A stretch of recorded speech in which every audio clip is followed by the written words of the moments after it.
ସାଙ୍ଗମାନେ କାଲି ଭାରତୀୟ cricket team T20 international world cup रे न्यूजीलैंड के परास्त करी चैंपियन हो जाइए। भारतीय टीम के बहुत बहुत बधाई। आपण मानकर मन थिबो जे 2023 मसीहा नवेम्बर 19 तारिख रे यही स्टेडियम रे 50-50 वर्ल्ड कप रे ऑस्ट्रेलिया ठारू परास्त हो जाइतिला। कालीर जीत एटा प्रमाणित कर देइचे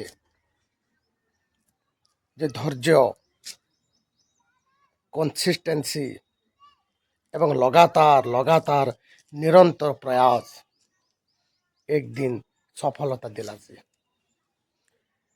आम आगु अनेक थर भी कही कंसिस्टेंसी धैर्य निरंतर प्रयास एवं कठिन परिश्रम निश्चित भाव सफलता आनसे, जहाँके काली भारतर यही ऐतिहासिक विजय ज्वलंत उदाहरण। सेते बेलर पराजय रे भारत भांगी न पड़ी। सेते बेलर पराजय निश्चित किसी शिखिचन।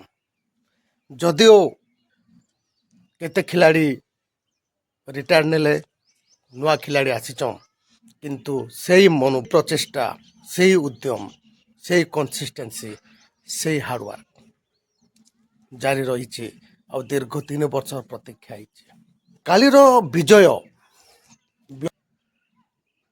व्यक्तिगत रूप रे प्रत्येक व्यक्ति मानकर जीवन रे आलोकपात सृष्टि करिचे, रेखांकित करिचे।